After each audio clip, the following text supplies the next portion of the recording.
tonight? Got the, oh, I don't remember what it's called now. The roots and radicals and the quadratic equation. Okay. Yeah. Okay. So I have a ton of problems, and I finally brought my Inspire home, so I have that today. Oh, really? The Inspire CX. Uh-huh. Does yours have the ability to, do you have it in front of you? Sorry. To what? Well, if you have it in front of you, I was going to check to see if yours has the ability that has been disabled. I bet it doesn't. I think this other kid goes to the same school you do. You go to Chatfield, right? Uh-huh. Yeah, I bet your calculator will not factor polynomials in the easy way. You want to see real quick? Sure. Hit Scratchpad. Yep. Hit Menu. Got it. Hit number 3 for algebra. All right. What are your options now? Numerical solve system of linear equations, and polynomial tools. Yeah, same as his. My calculator has 8 options at that point. One of them is factor, the other is complete the squares, the other is expand, the other is find the zeros, and I can do it in one step. You can still factor, but it's much more difficult with that. You have to use the polynomials, that third option. And then it gives you the zeros, but it doesn't give you the linear factors. You have to take those zeros and convert them to factors. But anyway, we digress. Let's go through some of your problems. All right. So I have some problems from last week that I want to try. Okay. But also I have like the flu from hell this week, so I missed today at school. Okay. So then I have some catch-up problems that will be completely new to me. Glad we're doing it online then, huh? Yeah. No danger to you.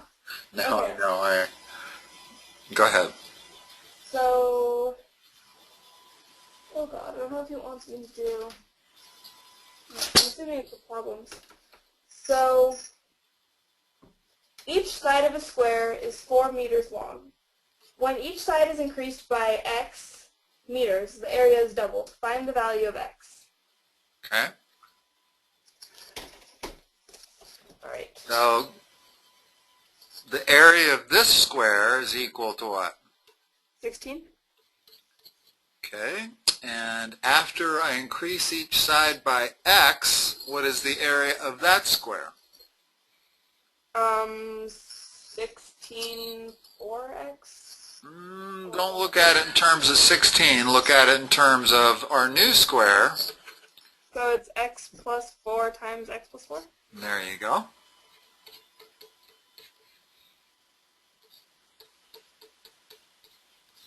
So And they're saying that that is double, right? Yeah. So it has to be 32. So we need to solve this quadratic that results. Alright, so you get, tricky. Like 8 different ways to solve this. No, do this one first. Square that. Okay, so x squared plus 8x plus 16. Good.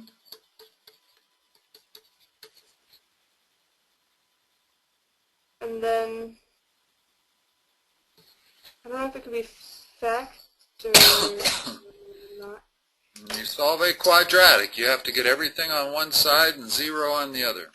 You have x squared plus 8x is minus 16 is equal to 0. Okay. Now you can either make the decision to try to factor it, or if you're sure that it won't factor, immediately use the quadratic formula. It's in a problem like this, I'd say that it's worth a few looks to see if it'll factor.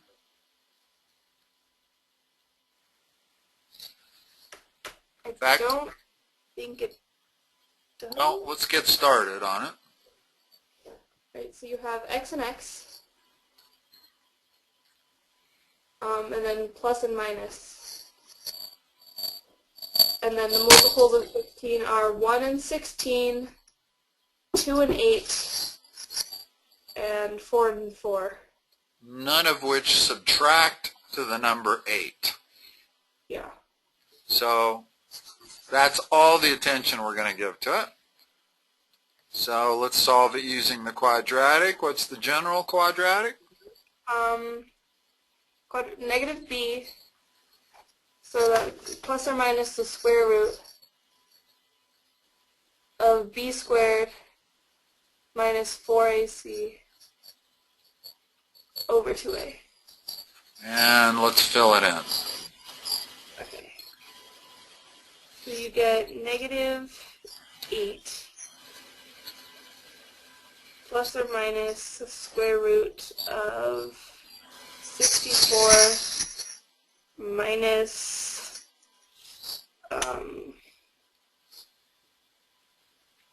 64 again, I think. Well, it's minus Altogether. 4ac, so it's 4 times 1, but c is negative 16. Yeah. Oh, so plus 64 Right. over 2. Okay, so simplify. So you got negative 8x. Well, do you start with a negative 8 or simplify it further? No, I always just rewrite and simplify the radical first. Okay, so negative 8 plus or minus 128, square root of 128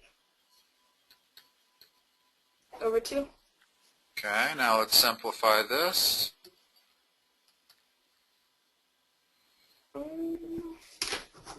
It's not going to be a nice radical, is it? No. Okay, so you could do, It's actually easy to do if you look at where that 128 came from. oh yeah, okay. So you could pull out a 64 would be the largest. Mm-hmm. Yeah, and then so you get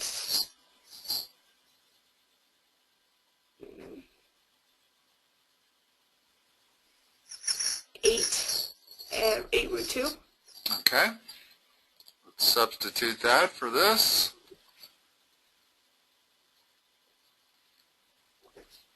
And now simplify further.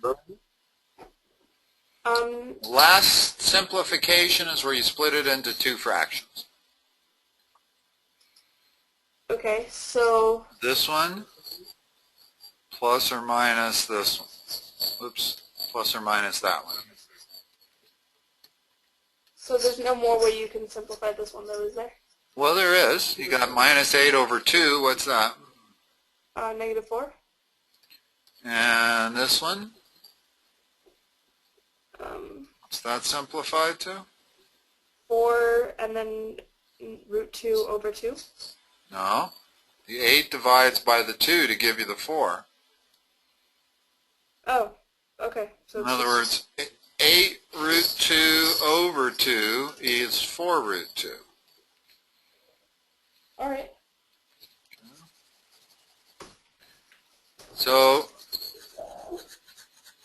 that's the answer. Now, that's not quite the answer. Because this is a dimension problem, we need to figure out which of these answers makes sense and which one doesn't. Because we have 2 answers, minus 4 plus that, and we have minus 4 minus that. Which answer makes no sense for x? The minus. Right, because this is going to be a negative number. If you start with a negative number and you subtract a bigger number, you're still going to have a negative number.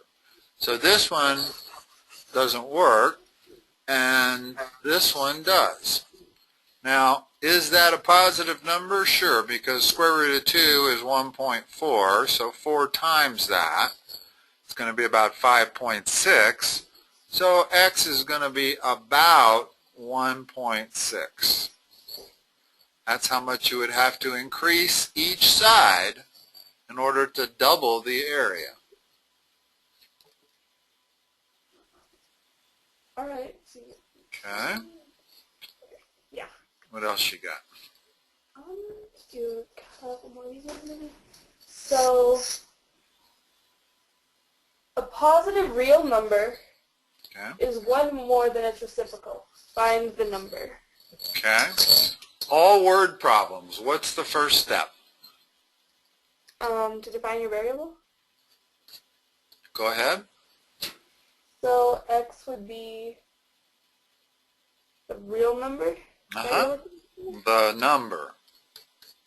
In other words, you may not have to do that when you do it after you get used to it for a while, but I recommend everybody spell it out because it's amazing. Once you define your variable and spell it out, the rest of it almost does itself now. So what equation can I write? Read it again because I wasn't paying attention as much. A positive real number is one more than its reciprocal. Okay, so how can I write that? So x plus 1? No. A positive number is. Is your equal sign. Okay, so x is equal to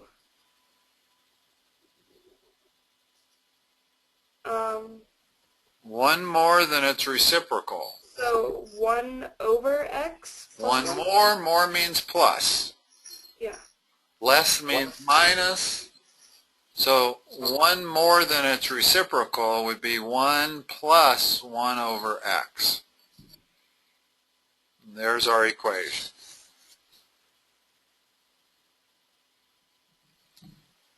Now solve it. Well, you have to get 0 on one side, right? Yeah, you do. So would it make more sense to multiply by x so you could get... Yes, it would, as a first step. In other words, it's true, we need to get everything on one side, but we also need to clear out fractions. I like getting rid of fractions as my first step almost always. So if I multiply both sides by x, what do I have? You get that x squared is equal to x plus 1x. So x Plus what? plus x, 1x. I don't know how you write that. Let's go back and do that again. Yeah. Multiplying everything by x. And I mean every term. In other words, I've got to multiply both terms on the right side by x, not just one term. Yeah. So you get x squared is equal to x for the 1 plus then another x. No. Right? X squared? Plus 1. Oh, plus... Oh, okay. Dumb move. That's why we multiplied everything by x, was to get rid of it. Get rid of that denominator. Okay, now what's the next step for solving this? To subtract it. Okay, what's next line? X squared minus x minus 1 is equal to 0. Okay, given the section we're in, we might as well not even waste our time trying to factor that. Let's plug it immediately into the quadratic. So you get, so negative 1. No, it's minus b. What is b? Oh, so 1 Okay.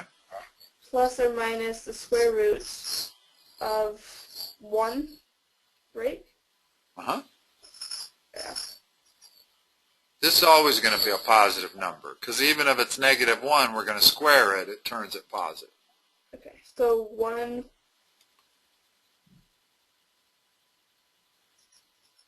What's the rest of it? squared minus 4 times 1 times 1, so 4. Times No. negative 1. C is negative 1. Got to get your signs right on this. If you miss one sign, you're going to get the wrong answer. Okay? Okay, so now let's simplify.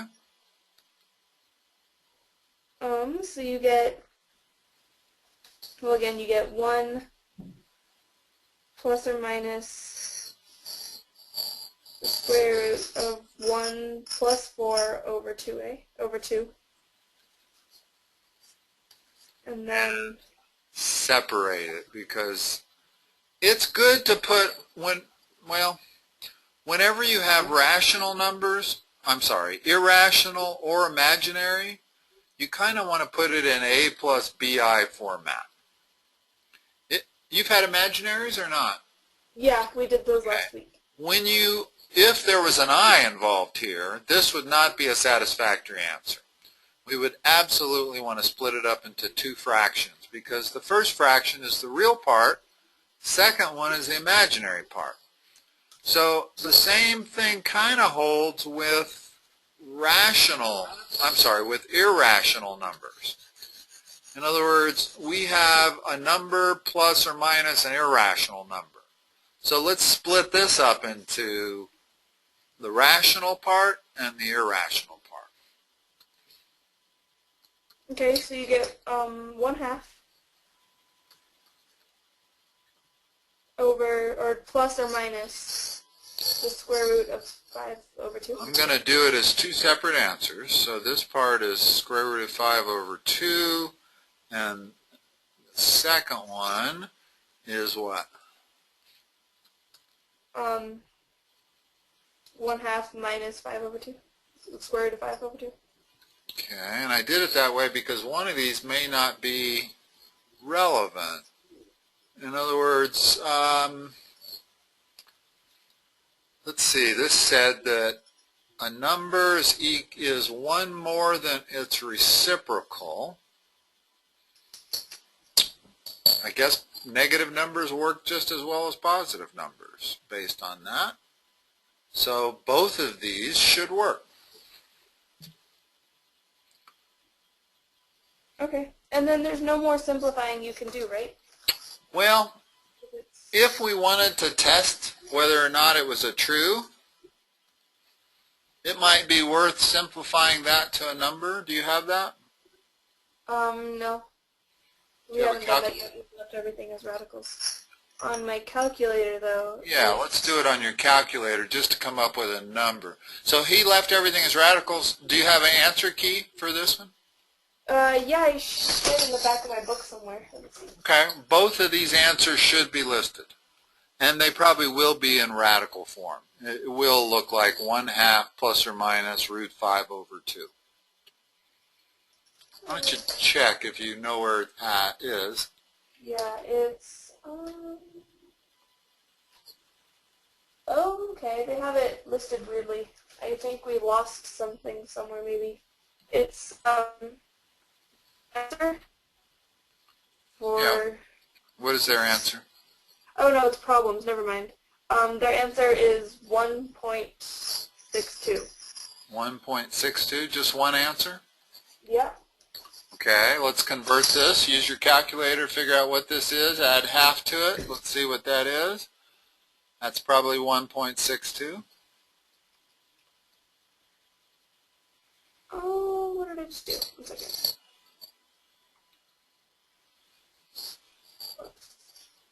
Oh, God.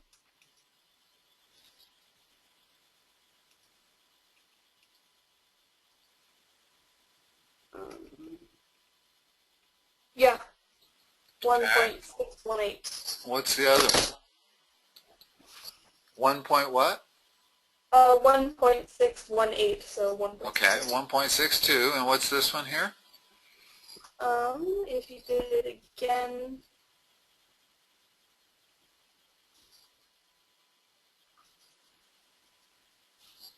it would be 0.62. Negative. Negative 0.62, yeah. Okay. Now I'm curious as to why the book did not list that answer. Let's see if that doesn't work. Negative 0.62. So negative 0.62, is that equal to 1 more than its reciprocal? 1 over negative 0.62. Well, can you do the reciprocal of 0.62? Wouldn't it be 0.62? No, you got to divide 1 by 0.62. It's 1.12, 1.62. 1.62? And Yeah. that's a negative, so when I add 1 to it, it works. So negative 62 does work, as I thought it had to. But they didn't list that as a solution. Negative numbers are still real numbers, right? Oh, yeah. Oh, no, both numbers work here. In other words, 1.62 satisfies their condition, and so does negative 0.62. Unless they said a positive number. Did I miss the word positive at the beginning? No, it just said a real number. A real number, oh yeah. Then both of them are solutions. Maybe it's different. Maybe we found a typo. Be sure and go tell your teacher you found 2 answers for that problem. All right, I'll mark it. Check both of them, and they both work. Actually, we didn't check the first one. I'm assuming 1.62 worked since it was listed in the book as an answer. Yeah. Okay. Okay. You mentioned a number of topics at the start. Do we want to spend everything on the quadratic formula, or should we try some other stuff? Let's go see some other things. Let's see.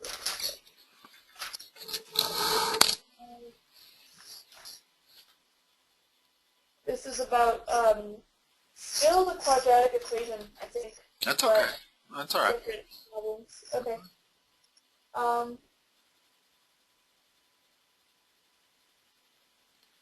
One second. One of my friends texted me and said she had problems with some of them, and these look kind of like what we're doing, just not word problems. Okay. Okay. So I just want to see if they get harder. Okay. No, these are actually a lot more simple. These are just equations that you have to plug in? No word problems. So I think I'll just stick to the other ones. Okay. Yeah, I'm assuming that as long as you know what A, B, and C are, you can take any quadratic, get everything on the left side, get it into standard format, and just plug it in. And as long as you know how to simplify and reduce to A plus BI format, I think you'll get every one of those. Just be very, very careful with your signs. It's almost worth saying doing this. Let's say I said solve this. It is almost worth saying A equals minus 2, B equals 1, and C equals minus 7 before you plug into the quadratic. Because I notice you have a tendency to miss the sign, especially this one. That's usually what gets me. Whatever. Huh? All right. So, this is more. So a rectangular field with an area of 5,000 meters squared is enclosed by 300 meters of fencing. Okay.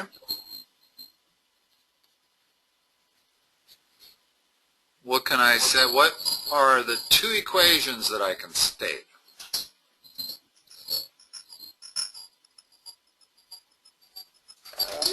You can say, okay. In other words, I took away a step from you. The first step to this problem is define your variables and state what they are. X is the width, or rather the base, and Y is the height. So that was really my first step. X equals the base, and Y equals the height. So now let's write some equations. So you can do X plus Y, or X times Y, is equal to 500 meters squared. Is it 5,000 or 500? 5,000, sorry, 5,000. Okay. And then 2x plus 2y is equal to 300. Now what? Now we have these two equations, two variables. We should be able to solve that. Right. So you're going to use substitution or elimination? I think substitution would be easier. You have to. This is a linear equation. This is not. Yeah, you In other can't words, get one of your variables. we're not going to be able to eliminate anything if we use elimination. So we're going to have to solve for one variable on its own and then substitute. So go ahead. Alright, so you subtract 2x. What's the easiest variable to solve for on its own? X, right? Or y. Yeah, just divide by one of them. Okay. Now you have one variable completely defined. Now you substitute. So 2 times 5,000 over y is, or plus 2y is equal to 300. Okay. Now you have one variable, one equation. You can solve for it.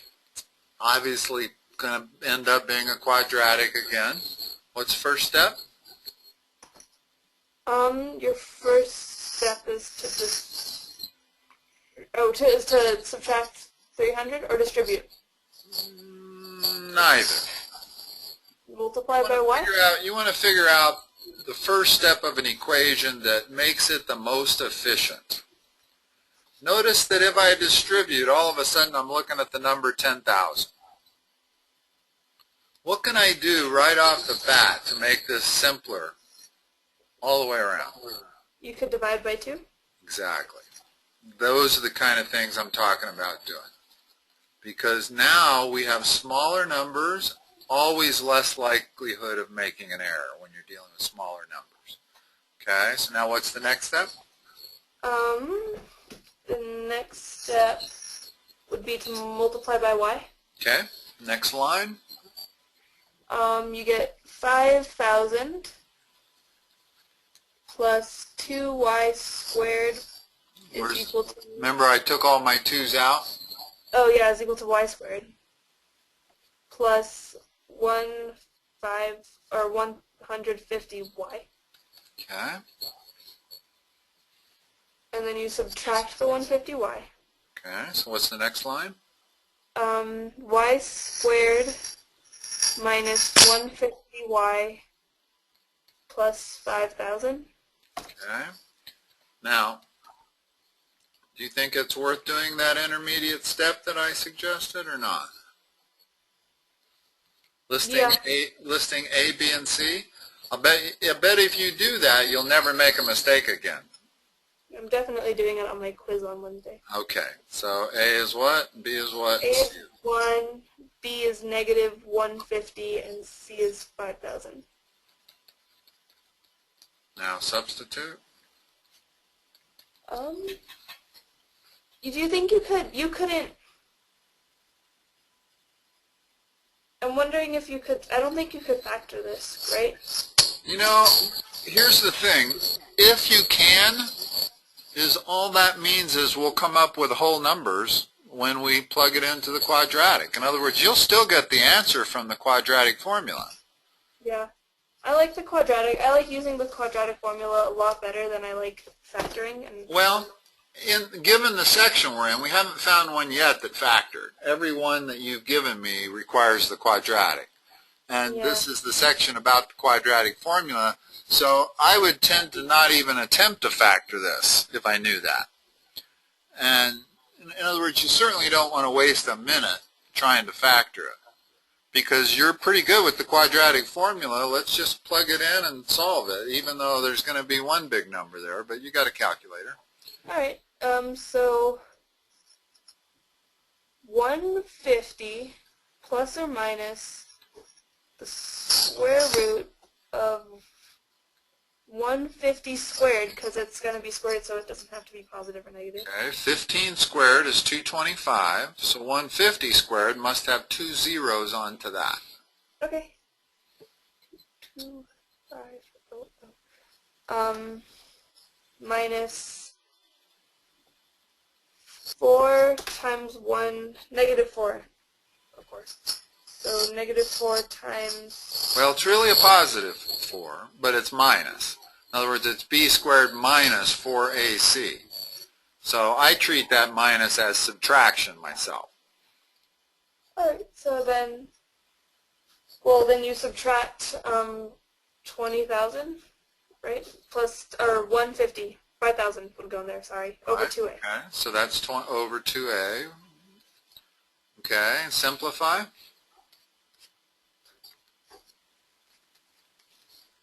So 150 square root 22500 minus 20,000 Is over what's 2a. what's 22,500 minus 20,000?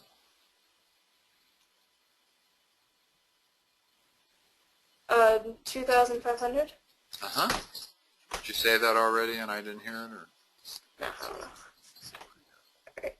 Okay, and now we're going to see that we do have whole numbers, it looks like here.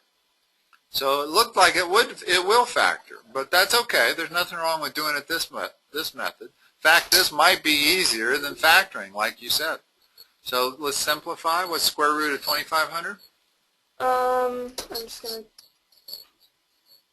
50. Okay.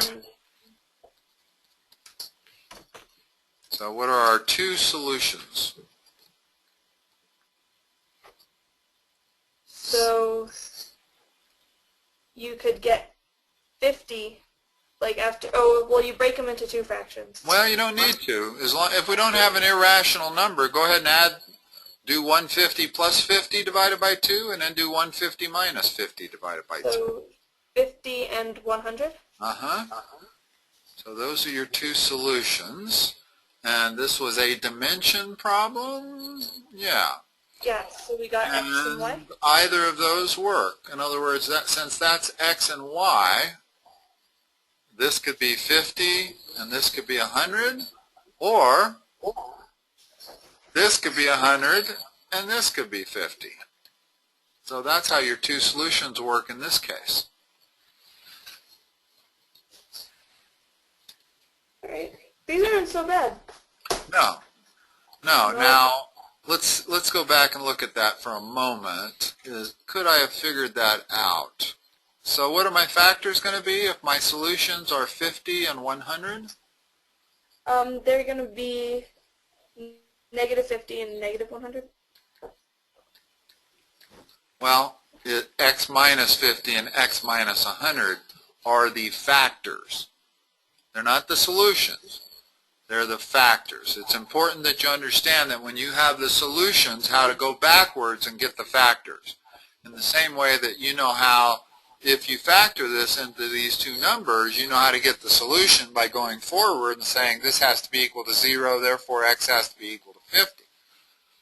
So just make sure you know going backwards how it works. I guess I could have done that without thinking too hard.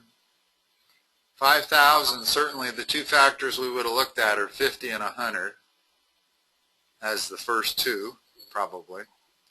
So, I don't know, maybe I was wrong. Maybe we should have given this 30 seconds looking at it to see whether we could have factored it or not. We would actually come up with the answer quite a bit quicker for this problem. All right. Problem is that, you know, if you make it that, you could spend an awful lot of time trying to factor it, and you could waste a lot of time, and eventually you'd still have to plug it into the quadratic. So. Okay?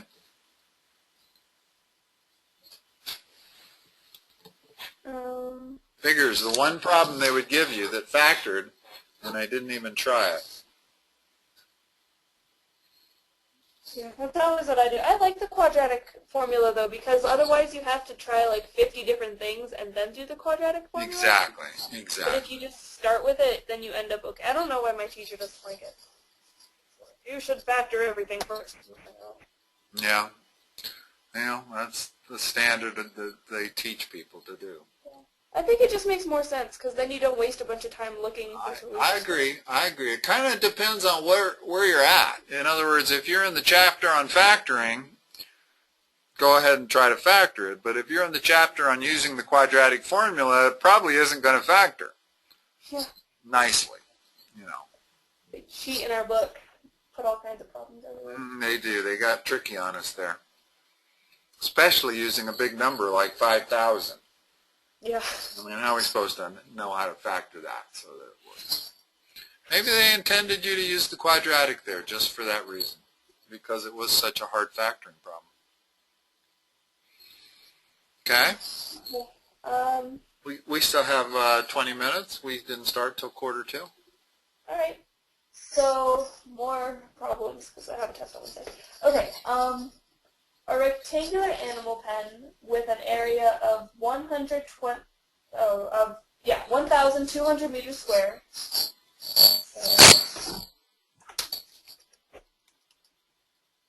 Okay. Has one side along a barn. The other three sides are enclosed by 100 meters of fencing. Find the dimensions of the pen. Okay? 100 meters of fencing? Yeah. Okay? I'll let you take this from the start. Okay.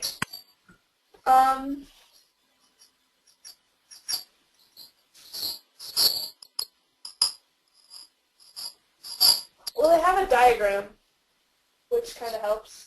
Okay, that's a good place. That's definitely a good starting place. So I started it by drawing the diagram. Yeah. Notice we don't need fencing for that side right there. Yeah. So Okay. in the diagram of the book, it has the two parallel sides listed as x and x. Right there. Yeah. And then the remaining side is 100 minus 2x. But I'm not seeing where they got that. Well, I don't like that. I like calling the other side y. And I'll show you in a second where they got that. I don't mind working in two variables. I don't think you do either. As long as we can come up with two equations, two variables is fine. What two equations can we come up with here?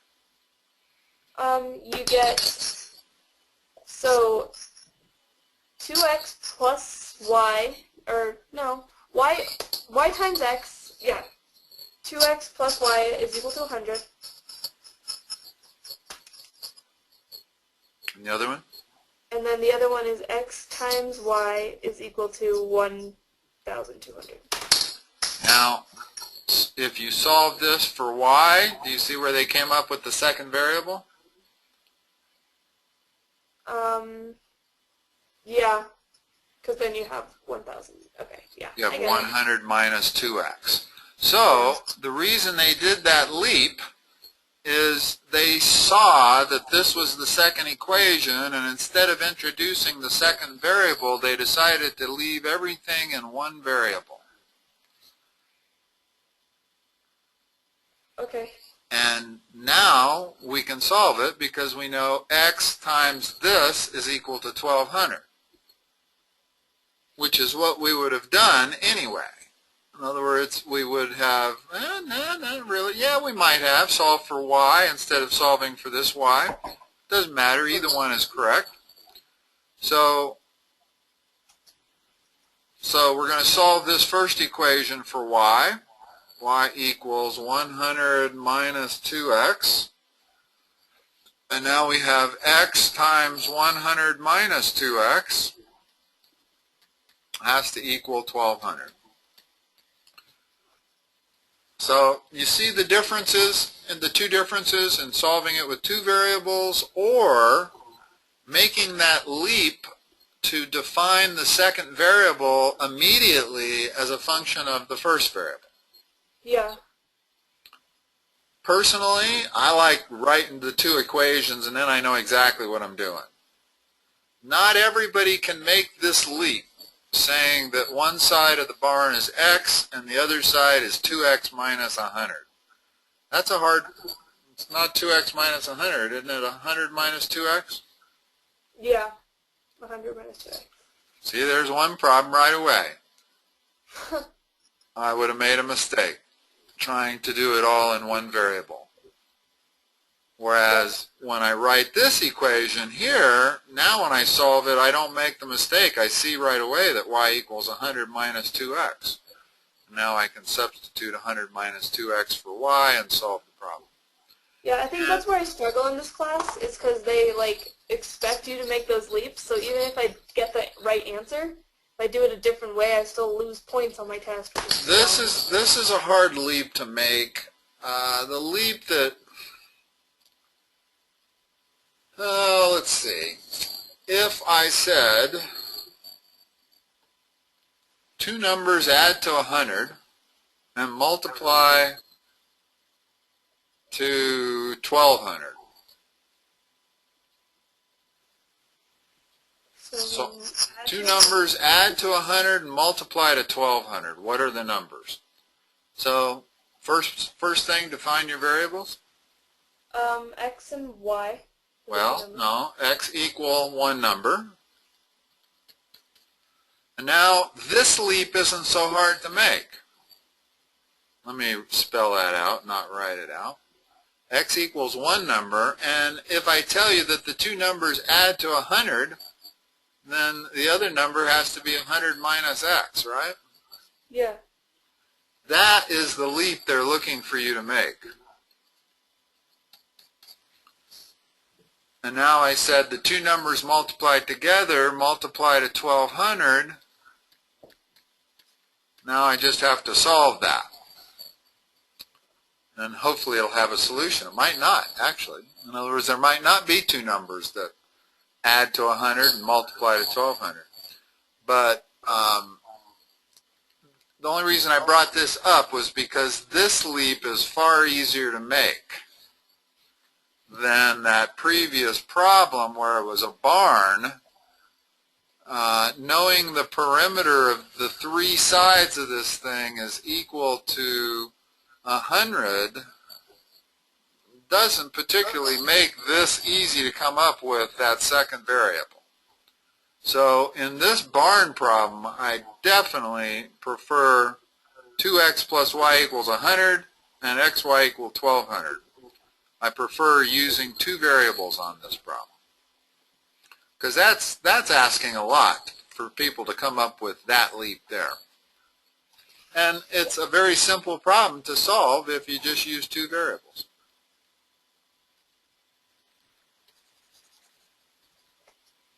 Okay.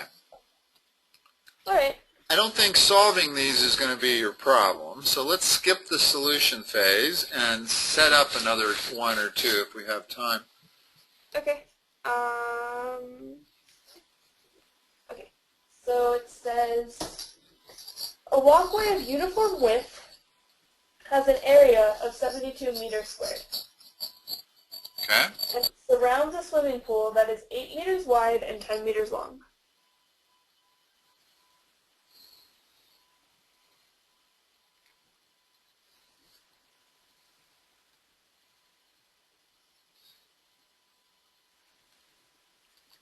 So far so good on my diagram. What's the width? What's the width of the walkway? Yeah, of course. What read the question again? I didn't quite. The width is just uniform and Okay. has an area of 72 meters. Oh, the area of the walkway is 72 meters. Yeah. Okay. Area of the walkway. Okay, so how are we going to start this one? Well, you know that each side of the walkway is x, right? Okay, that's what I was looking for. Spell out a variable and define it. So x equals the width of walkway, and I'll label it. Okay. And Now what? Well, you know that, oh good lord. What's the easiest way to figure out there's a couple of ways we could do this. One is much easier than the other. Let's do it the hard way because it'd be the way we've been doing all of them. What is boy, in this case it's particularly hard, isn't it? Could you combine the two areas? I'm going to draw a dotted line for a moment.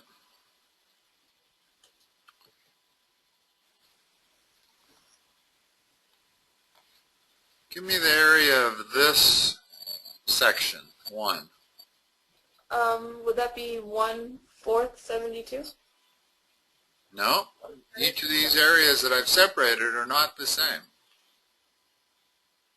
No, because it's 8 and 10, so it would be 10x and 10x, and then 8x and 8x. Okay, first of all, this is x. What's the height of that path? Oh, 10 plus 2x. Okay, so it's 10 plus 2x gives us number 1. Number 2 must be the same thing, another 10 plus 2x. What's number 3 equal to? 8 plus 2x. I think we meant times, don't we? Oh, times. Sorry. It's okay. My words are getting jumbled up. I made the mistake too. Okay, and this one is what? 8 times 2x. Not 2x. No, because it's x over here on the left. Right? This dimension is x. So the area of the number 3 part of the sidewalk is 8 times x. Okay. But we didn't do the other one correct either.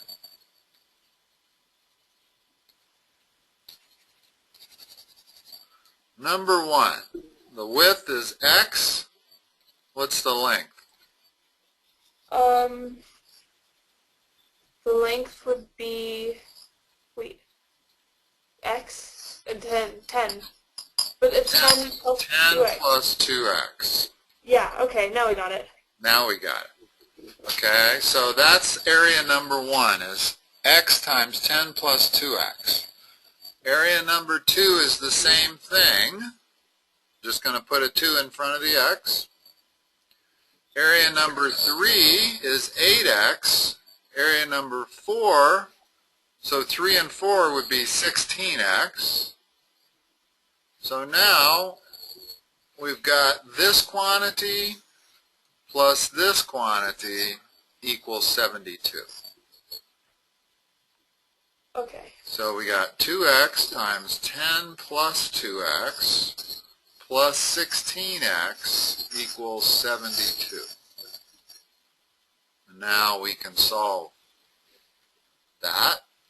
We distribute, we get 20x plus 4x squared plus 16x equals 72. You can see that I can solve for x, right? It's just another quadratic. Yeah. There is a much easier way to solve this problem.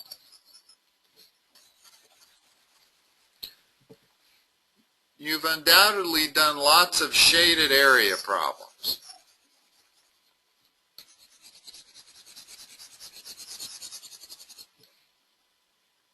Yeah.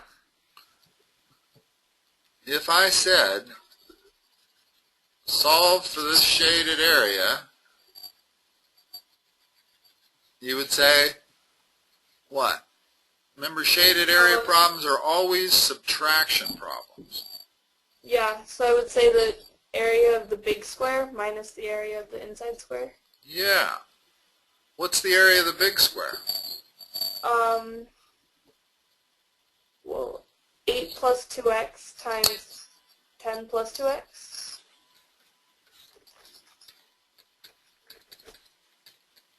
That's equal to 72, and boom. Hold it. Excuse me. Not quite. Minus 80, right? Minus 80. That's equal to 72. Still much quicker than the other way. Yeah, that's a lot less dramatic than Yes, this way. it is. But you kind of need to recognize that this is a shaded area type problem, and they've given us the shaded area, not the area of the outside rectangle. So it's a bit of a stretch to recognize this as a shaded region problem, but not impossible. You know, I just mentioned it because it is a little easier to do it that way. All right. I guess it is. I don't know. Seems a lot easier. Yeah. All right. We got one more? Yeah. So, let's see. So, a 5-inch by 7-inch photograph. Oh, this is a similar problem. Yeah, I'm sure. It's surrounded by a frame of uniform width. The area of the frame is equal to the area of the photograph. Find the width of the frame. Okay. So the shaded area is equal to what? What number? The shaded area would be equal to 37? 35. Sorry. God, okay. So the shaded area My words jump on. equals 35. So what's the area of the outside rectangle? Well, it would also be 35 because they're equal. Remember that the shaded area has to be the area of the outside rectangle minus the area of the inside rectangle. But it's the area of the frame equals the area of the photograph. Right. So shaded, so the area of the big rectangle minus the area of the small rectangle equals 35. Okay. And we also know that the area of the shaded rectangle equals the area of the small rectangle. Oops, I got SR here for me, small rectangle. Okay.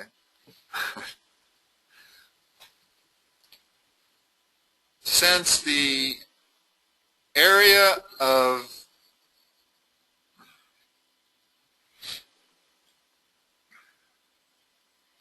this has to be 70 is what I'm trying to get at.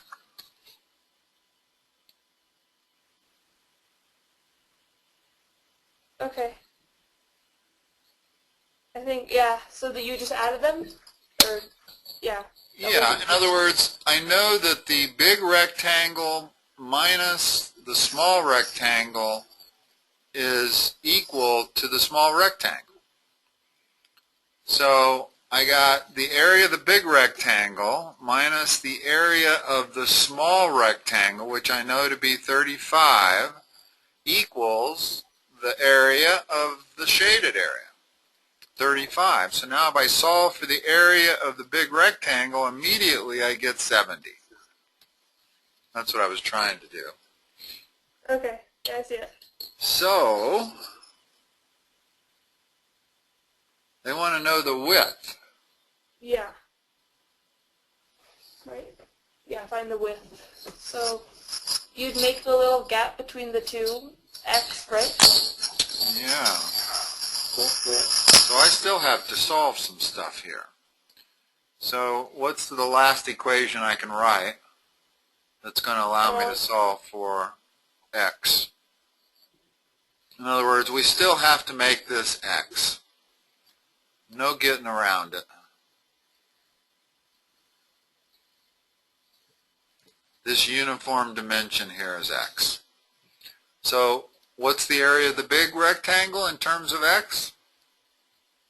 It's 7x, or 7 plus 2x times 5 plus 2x.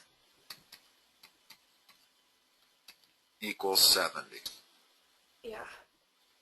And again, there's a quadratic that you can We'll factor. or Or multiply plug in. together. Either one, yeah.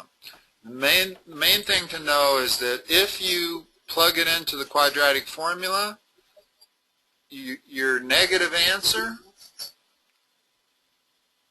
Okay. no good. X has to be positive. Yeah, because it's a dimension, right? It's a dimension. In other words, there's no way X is a negative number. There's no way the frame width is less than 0. So, and this is liable, because that's a quadratic, it's liable to give you a plus and a minus solution. So make sure that if you do get a negative number for X, you throw that one out and use only the positive solution. All right.